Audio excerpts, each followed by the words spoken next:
Bismillahirrahmanirrahim. Assalamualaikum warahmatullahi wabarakatuh. Halo semua, kembali lagi dengan saya Dini Fajira Syabrani dengan NIM C1C022087. Kali ini topik pembahasan kita mengenai akad musyarakah. Yang pertama yang akan kita bahas adalah pengertian akad musyarakah.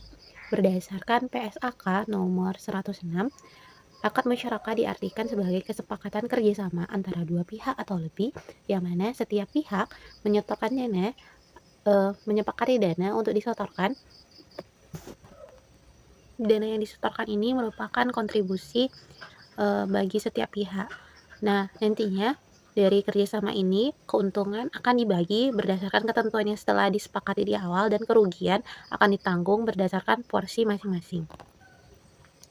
Musyarakah secara bahasa dapat juga diartikan sebagai syirka atau ikhtilat atau pencampuran, di mana mencampurkan modal antara dua orang atau lebih untuk suatu usaha.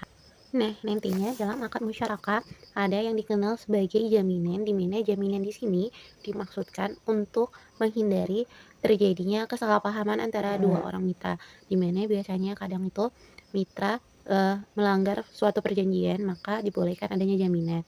Di akad musyarakah sendiri mengandung nilai-nilai atau prinsip Islam. Yang pertama ada gotong royong atau ta'awuf, yang kedua ada ukhuwah atau persaudaraan, yang ketiga ada nilai-nilai keadilan. Selanjutnya kita akan membahas jenis-jenis akad musyarakah.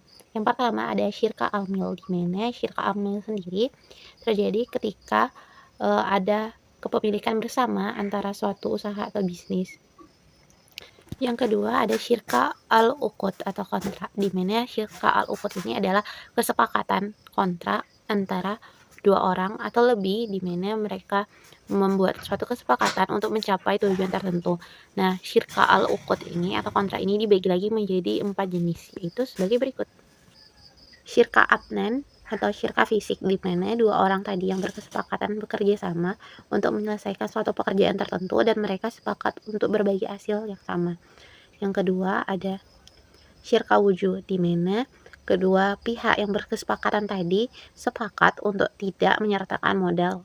Kemudian yang ketiga ada syirka inan, di mana pada kesepakatan ini kedua orang tadi yang bersepakat atau lebih mereka menyertakan modal tidak sama porsinya, baik itu dalam urusan modal, pekerjaan, dan sebagainya. Yang keempat, kebalikan dari syirka inan, yaitu syirka mufawadah, di mana baik posisi, pekerjaan, modal antara dua orang atau lebih yang bersepakat tadi memiliki porsi yang sama.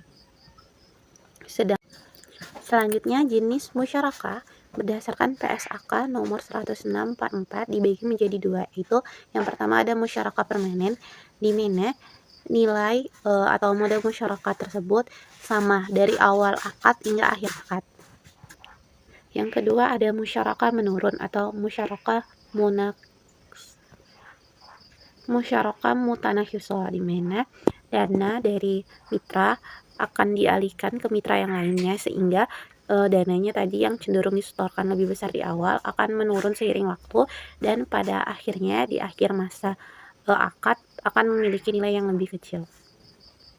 Kemudian dasar akad musyarakah, di mana dasar syariah akad musyarakah sendiri seperti kebanyakan hal lain dan berlandaskan pada Al-Quran dan hadis, di mana dalam Al-Quran surah keempat ayat 12 dijelaskan bahwa maka mereka berserikat pada sepertiga, dan kemudian pada suatu hadis kursi, hadis riwayat Muslim, di mana pertolongan Allah tercurah atas dua pihak yang berserikat sepanjang keduanya tidak saling berkhianat. Adapun rukun dan ketentuan syariah untuk akad musyarakah, yang pertama adanya pelaku, yaitu mitra antara dua orang atau lebih. Yang kedua ada objek dari akad musyarakah sendiri, baik modal maupun kesepakatan kerjasama. Yang ketiga ada yang namanya ijab kabul, artinya di mana kedua mitra rela sama rela untuk memberikan kesepakatan bekerja sama. Yang keempat ada yang namanya nisbah atau keuntungan. Nah, nisbah sendiri nanti dibagi berdasarkan ketentuan di awal, di mana pada akad musyarakah nisbah atau keuntungan dibagi berdasarkan kesepakatan awal, dan kerugian akan dibagi berdasarkan porsi masing-masing dari mitra, baik itu dari porsi modal maupun porsi kerjasama. Misalnya, pihak A, memberikan modal senilai 50 juta, sedangkan pihak B memiliki modal hanya 20 juta. Nah, otomatis kerugian akan lebih banyak ditanggung oleh pihak A karena memiliki modal yang lebih besar daripada pihak. Adapun waktu berhentinya atau berakhirnya akad musyarakah adalah ketika salah satu dari mitra menghentikan akad atau memutuskan kerjasama. Yang kedua adalah salah satu dari mitra meninggal dunia ataupun kehilangan akal. Yang ketiga adalah ketika modal usaha tersebut habis atau hilang. Nah, adapun pembagian nisbah atau keuntungan tadi di dalam akad musyarakah dibagi menjadi dua. Yang pertama, nisbah atau keuntungan dibagi berdasarkan proporsi kerja masing-masing dari mitra. Yang kedua, nisbah dibagikan berdasarkan proporsi yang berbeda antara mitra. Jadi yang pertama itu nisbah atau keuntungan dibagi rata antara mitra, dan yang kedua itu nisbah dibedakan berdasarkan proporsi kerjasama dari setiap mitra ini. Sekian pemaparan saya tentang akad musyarakah. Semoga dapat bermanfaat. Apabila ada kesalahan mohon dimaafkan. Saya akhiri dengan wassalamualaikum warahmatullahi wabarakatuh. Sampai jumpa di materi selanjutnya.